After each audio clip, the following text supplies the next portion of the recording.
Welcome to the Evolution Partners podcast, where I talk with the world's leading thinkers, planners, and doers who are helping to build great companies in their own way. We learn how the work they're doing is creating an impact and get to know a little bit more about them and what makes them tick. This episode is brought to you by Evolution Partners, where we help leaders to confidently build enduring great companies using our proven, structured, strategic planning process that ensures you build and execute the right plan. Check us out at evolutionpartners.com.au. Also, you can check out our books, Made to Thrive, outlining how to be a great CEO, as well as Onboarded, which is about making your new hires more effective faster. Keith Roberts is a thinker, planner and doer. He founded and led the creative agency Zen for 24 years, working with brands like Remax, Frontier Airlines and the Lumineers before selling the business. Today, he's a transformational speaker and leadership expert who helps entrepreneurs merge ancient wisdom with modern strategy to lead with clarity and purpose. He's the creator of the Oak Journal, a framework for intentional living, and the author of 2 books, including The Zen of Business and The Eternal Flame. Keith, thanks for joining me today. Thank you so much for having me, Brad. It is a pleasure. I'm deeply fascinated by the way that you have started your journey as an entrepreneur and began to weave in more and more of the ancient wisdom into your mindset for the world. Perhaps you could start by tell us about this journey and how you came to be in this place.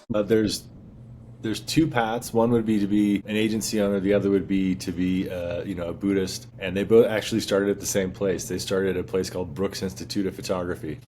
And I went to an amazing school for photography. I studied undersea photography in Santa Barbara, and that set me on the path to be an agency person. But I met this man, Lap San, who was a Buddhist monk that was auditing a couple classes. And at the time, I was a devout atheist, and he just asked me some questions that set me on my path that eventually I found Buddhism. And when I started the company, one of our core values right out of the gate was perpetual karma and applying the same principles I do in my personal life to business. And sometimes you get taken advantage of, but you always do the right thing. That's amazing. And how did that apply or change your day-to-day approach in the business at work? I guess that was early on, if that's where you went to the School of Photography. Yeah, I was Buddhist before I was an agency owner. Yeah, So the okay. Zen Man thing, the company was called Zen Man because back in the inception, it was just me, this Buddhist white guy, building websites under the stairs in his loft downtown. But that quickly became our identity, and we were known for that unique culture and how we applied Eastern wisdom to creativity. And so as a confirmed and previous atheist then, how did you begin to think that we're getting it wrong in the world today? I assume that you broadly, societally perhaps, that's led you to these beliefs around a more Zen, let's say, approach to life.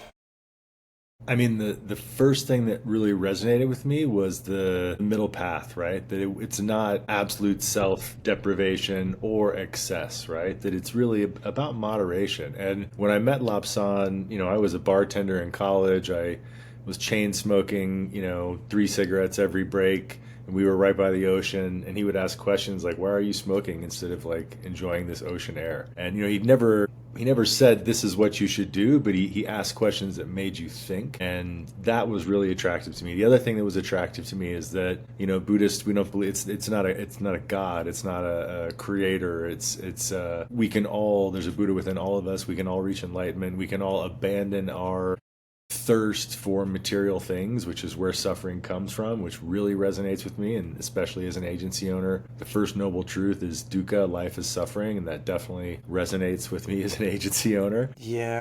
Right? So there were so many things that lined up, and I really struggled with why were these other beliefs right? Because I was born in Utah, I'd be Mormon. Or if I was born in, India, I would be Hindu. If I was born in, the Midwest, I'd be Christian. But everybody else is going to burn in hell. Like, how did I get to be lucky? So I really questioned that. And Buddhism was just a path and not necessarily a religion that you had to abide by.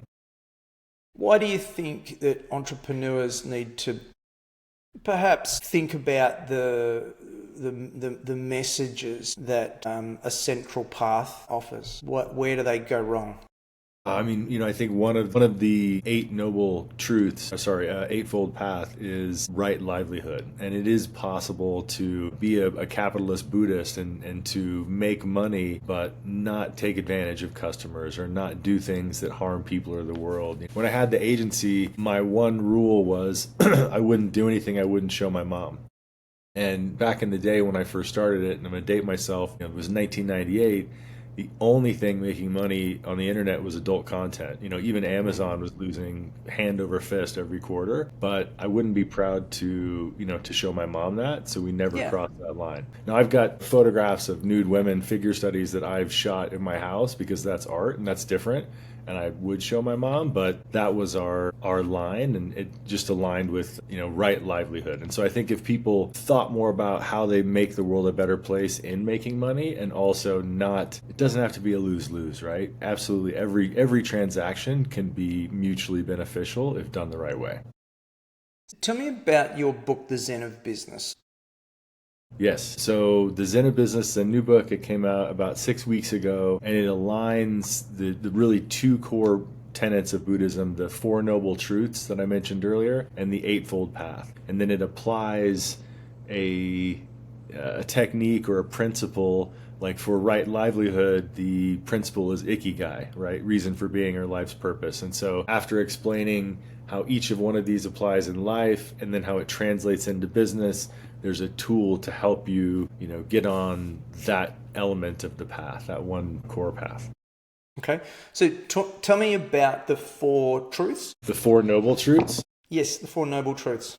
So the Four Noble Truths, I will actually pull it out right here for you, sir, are dukkha, which is the problem, sumadaya, the cause, nirodha, the realization that there is a remedy, and magga, which is the path to cessation of suffering. So really the first one is life is suffering. The second is life is suffering because of our desires, our cravings. The third is that we can cessate that suffering. And the fourth is that Eightfold Path.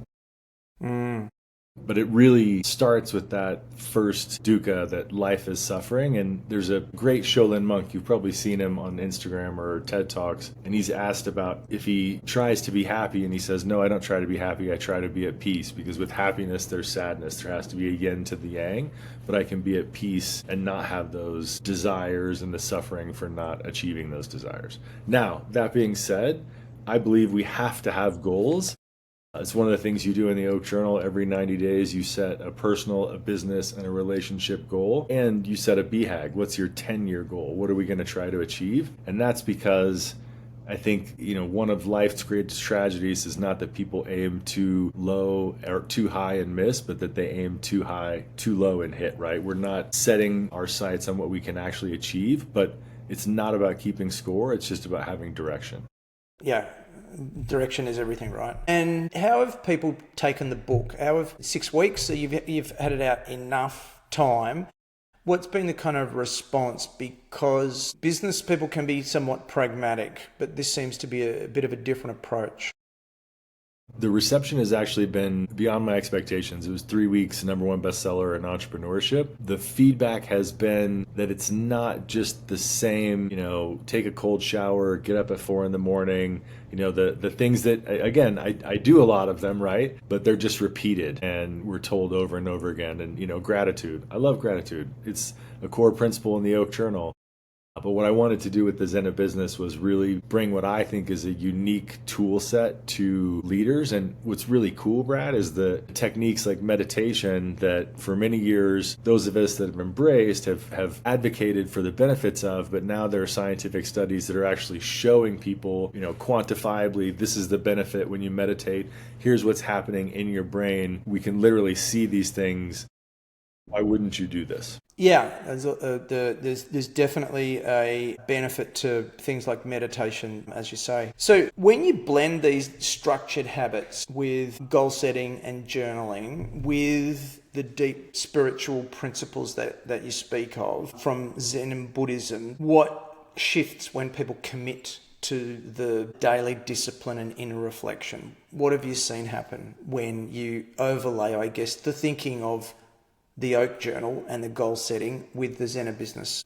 I mean, two things. I'm blown away with what people accomplish. I'm blown away with what I can accomplish in 90 days when I follow this structure. But also, what's really just makes my heart swell is seeing people find their purpose. You know, there was a guy, Andy, that was a CEO of a publicly traded company, and he made ridiculous money. And now he is an artist, and he actually makes ridiculous money as an artist. But there was a big hurdle of, do I go from my CEO role that I've built to starting from scratch and painting and seeing if people are going to pay me for this. I think that's the most rewarding part, seeing what's possible. Yeah. So where do people start? I mean, if people are off track and they come across the book or they're listening to this, where do you begin, and what mindset change or what practice should they begin to think about at the outset?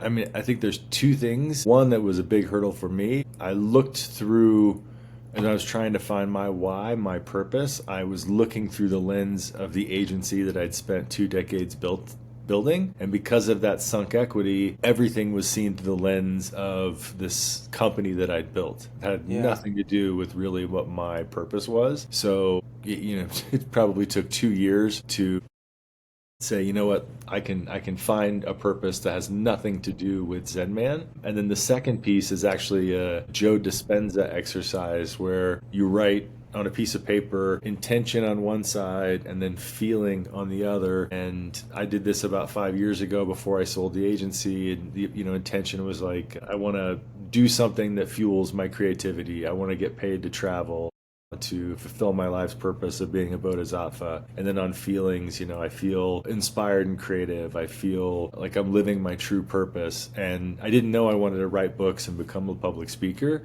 But when you set those intentions without having I have to check this box to accomplish this goal, it's pretty amazing how the universe has the stars align for you to accomplish what your heart is telling you need. And people can't necessarily see that. You can't math it until it happens, right? It's not like a algebra that you can work out, but you've got to prepare yourself for the opportunity and be open to it.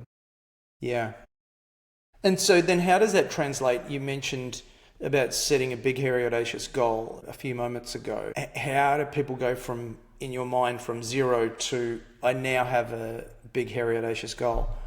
What process do they need to go through, or what thinking? Is it just sufficient time on the topic, or how do they find that clarity, do you think? I think that exercise we just talked about, that Dispenza one, would help give them some direction on how to find that clarity. But at the end of that, if they could think about, if I sum all of this up, right, what is my mission to Mars? Is it, impacting 1 billion people and helping them overcome depression? Is it removing all the garbage from the ocean? What is that thing? And then most importantly, it's once you have that, making progress every single day towards that goal. Just incrementally something every day that you're moving towards that North Star. Yeah, nice. How does understanding suffering at the beginning, change the way people think, or how does it help leaders respond better to suffering? I think understanding that it's going to happen makes it easier to process and be less emotional about it, right? No matter how exceptional you plan for everything, one of the realities of life is impermanence, right? Everything's going to change. Eventually, you and I are going to be dust. This computer will be obsolete and won't even turn on. Everybody we know and love will no longer exist and be remembered. And so when your business is going great, something's going to happen. Maybe even a global pandemic or something that you could never even forecast or fathom that would be so disruptive. And if you understand that change is going to happen, it allows you to be less emotional. You still feel the emotion, but you don't fester in it. You just feel it and then let it pass through you. And then know that, this too shall change, right? We'll overcome this. We'll get through it no matter what it is. And that's, if you do the work, always the case. I think you can absolutely stick your head in the sand and things won't work out in the end if you don't put in the effort and make that daily progress every single day towards digging out of the hole or accomplishing the goal or having the savings for the business so when the rainy day comes, you can weather the storm. How do you think that that philosophy changed the way that you ran the creative agency? In the beginning, a lot of the agency was run on ego and just determination, right? I would work 100 plus hour weeks, but there'd be times, if we didn't close this project, we wouldn't make payroll the next day. I had a really cool, big, fancy office with, the art and the vintage Legos and the, pinball machine, not just in the agency, but literally in my office. That's actually the one thing I really miss. But, so much of that, I told myself, we have to have this environment to attract the right talent or to close these enterprise customers, and we really didn't. They chose us because of our work and the experience of being with us and our values and what we delivered. Man, I just burned money keeping up with the Joneses. Yeah. And that was all ego. And do you think that changed because of age, or do you think it was just sufficient self-reflection, or why do you think that the ego changed? Because you and I are perhaps of a similar vintage, and I'm quite curious, was it just a function of, like, we go through different mindsets as we continue to get older? I mean, I'd like to say that it was age, and in my case, it's probably more the miles than the years, but it was actually having my first child and then having that clarity of what really mattered and what I'm actually responsible for is, not the overhead that I was creating with my ego. And so that was a really big shift. And it's funny, my ex-wife used to tell me, I don't know why you have this big agency and all this overhead. People want to work with you. Why don't you just be a one-man shop and charge a ludicrously high hourly rate? And my biggest obstacle was not being able to clone myself, right? There was a limit, and so much of my time was giving edits or feedback or fixing something or dealing with a client. And she was actually right. In retrospect, I would have made a lot more money and worked less hours without building the agency, but I wouldn't trade it either. That last bit is fascinating because of the experience, and you needed the journey, or why would you have not traded it? The growth as a leader. You were mentioning before, right? Like EMP and some of the programs at EO. That's the other thing that really, and it happened around the same time as the birth of my son was joining the Entrepreneurs Organization. But man, going through some of those executive education programs, hearing Warren Rustand speak, those experiences really quickly put into perspective what's important. Yeah, for sure. Yeah. And so maybe it's just the journey, right? Maybe we start when the off right as, time it's presented. Yeah. Yeah. You can't put an old head on young shoulders. So in The Eternal Flame, you explore leadership through the lens of ancient wisdom. What made you take that path, that narrative path? It's a fiction story, right? Yeah. Historical fiction. I loved the book, The Richest Man in Babylon. I thought you learned through this fiction the 5 rules of gold that I wish I would have learned when I was about 13 years old.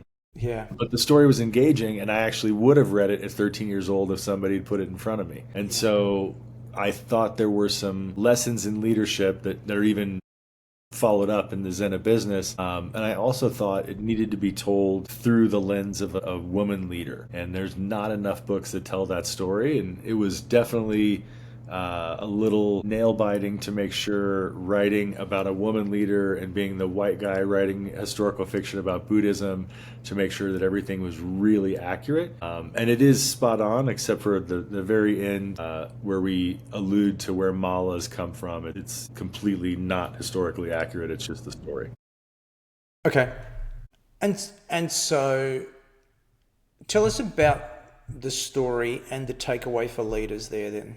I think the biggest and most important takeaway for leaders is accountability. The story is about a woman, a girl that's born 700 years ago, and her path to becoming an enlightened bodhisattva. And I believe the most important trait in exceptional leaders is accountability, more than anything else, more than creativity, more than knowledge.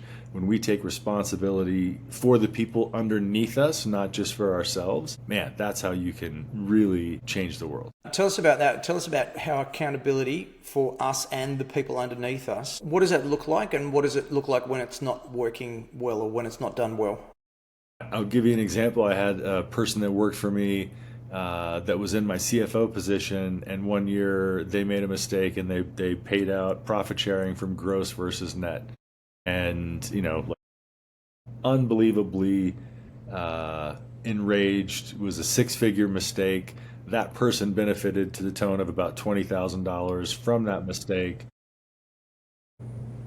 It took me probably about 2 years to realize, asshole, you're the guy that had a CFO that didn't know the difference between gross versus net. Whose fault is this, right? Yeah. And so that was a big, and the ability to release anger, right? With that accountability, there's no longer resentment. There's actually shifts to empathy. Like, that's, wow, okay, that's a challenge you've got to overcome. I see that. And here's the mistake that I personally made that cost me six figures. You talk about,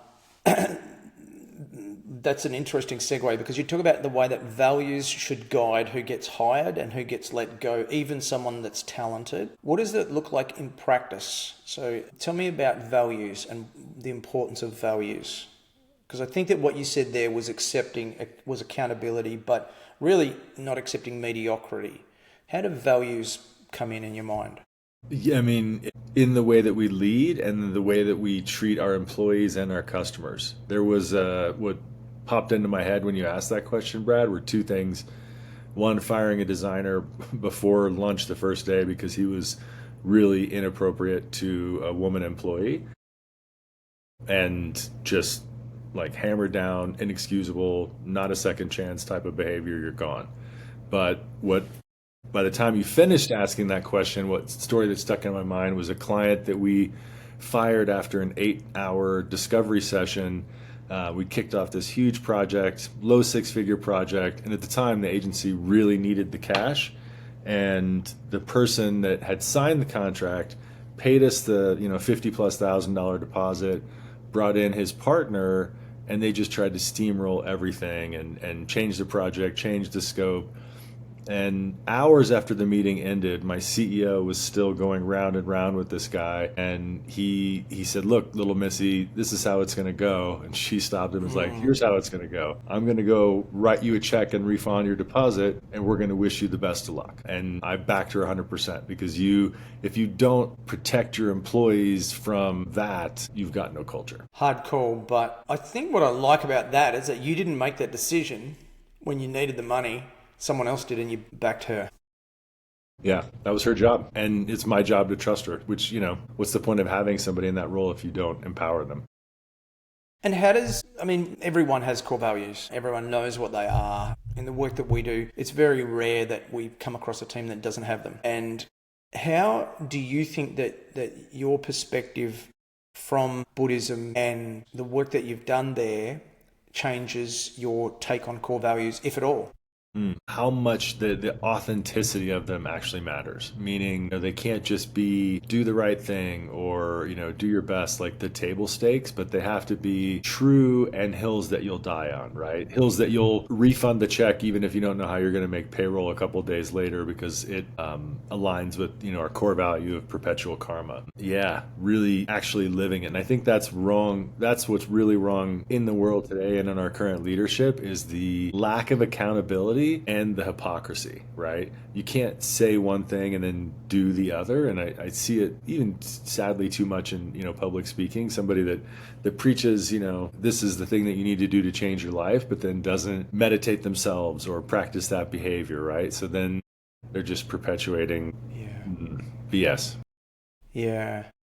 You spoke before about Buddhism being the middle way. In the world that we live, for many people, and I suspect that it would have been the same in an agency, it's business to business, you're dealing with very busy people. We have deadlines and pressures and growth. How do you reconcile the middle way in this world where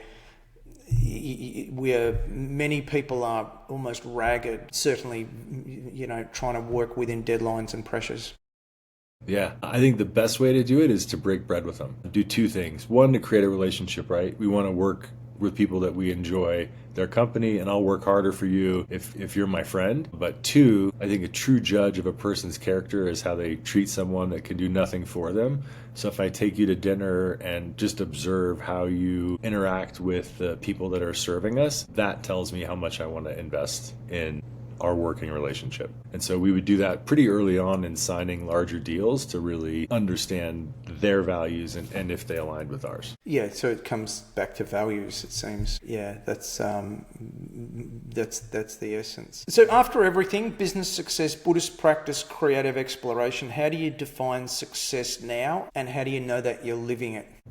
Success is time and freedom. I think time is the only resource we spend without knowing how much we have left in the bank, and the ability to, have breakfast with my boys every day when I'm not on the road. I do travel a lot, and I love to take them with me if it's possible. But when I'm in town, the freedom that I have to be with them,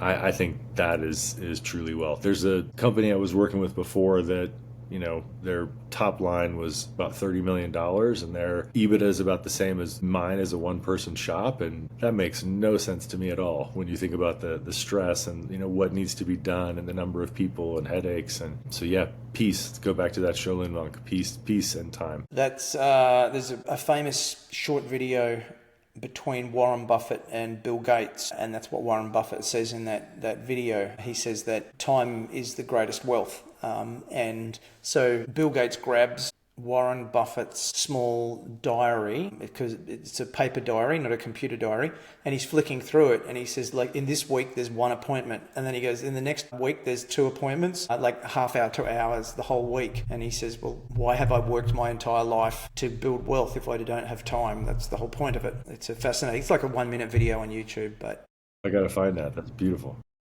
It is, because it's, Warren Buffett, clearly one of the richest people in the world, and it really speaks to, that's why he's doing it. And there was another saying I heard actually about Warren Buffett that, would you, again, we're the same vintage, I'm 52. Warren Buffett is one of the richest people on the planet. I would not trade shoes with him. He's 95 years old, right? The runway that he has left is so minuscule compared to what I expect our runway to be, that no amount of wealth in the world could take away those decades. Yeah, well, I guess you get to a certain point of income, I'll say, according to science, and beyond that income, it becomes about ego, it becomes about many other things. And I guess by focusing back in on yourself, be it Buddhism, be it whatever it is, you can kind of build the life that means the most to you. Yeah, absolutely. So what do you think that a better business looks like for you? So the context of that is, I'm writing a book at the moment that is entitled Bigger Isn't Better, Better is Better. And it's somewhat topical to what we just mentioned. And so how would you describe a better business? A better business for me in the agency days, and this is going to be very specific, was predictable revenue. One of the things that we never cracked, because we were a project-based agency, we did have a few retainers, but not remotely to cover the overhead we had. Every month was eat what you kill. And so the valleys between feast and famine were struggling. Creating something that had consistent recurring revenue, whether that was a SaaS company, a subscription-based thing, or anything that was predictable without the starvation times, lean times. Yeah, project-based businesses can be challenging, that's for sure. Yeah. You don't make any money at the top, and you don't make any money at the bottom. Sometimes we lost money. Yeah, for sure. What's a book that you would recommend to our audience? Besides the Zen of Business, which I think is good, the best business book ever written, in my opinion, is Dale Carnegie's How to Win Friends and Influence People. We're gonna use some of that in the Leadership Summit coming up for EO US West, and accountability is actually the one thing that I want to add to our leadership training, because I think, especially as presidents, right, of the chapters, and us as a regional council, taking accountability for everybody that's on our boards and everybody that's in our chapter would go a long way. Very nice, very nice. So we'll put that in the show notes. How can people learn more about you and the work that you do? You can check me out at the website zenman.com or on any social at zenman. Yep, no problem. What haven't we discussed that you wanted to cover off today? I mentioned Warren Rustand. I know you saw him speak at EMP. I think his 10-10-10, if anybody's listening to this and they haven't seen this amazing gentleman speak, he taught Brad and myself this technique called the 10-10-10. It's 10 minutes of meditation, 10 minutes of reading, and 10 minutes of journaling. And this one technique will change your life if you adopt it. I've had Warren on the podcast and he spoke about 10-10-10. So it's a simple. And like the thing I love about Warren, one of the many things, he's taught an American president the art of calendar boxing, basically. And it's still used by every president up until this day, except for one. It's a fascinating legacy to have left. And so there might be something in that for many of us. Warren Rustand is the 10-10-10. Keith, thank you so much. I think, the work that you do at the intersection of Zen Buddhism and business planning and goal setting is really quite fascinating, bringing these ancient philosophies back to life today. The book is The Zen of Business, and it's been a fascinating talk. Thank you so much for sharing your wisdom today. Thanks for having me, Brad. It's been an honor. Well, I hope you enjoyed the episode as much as I did. If you'd be kind enough to leave a review for the podcast, that'd be really helpful to other like-minded entrepreneurs, and then we can grow our community. If you want to find out more about our guests, head over to evolutionpartners.com.au/podcast, where you can find show notes and other additional reading. Hope to see you back next week. Until then, keep thriving.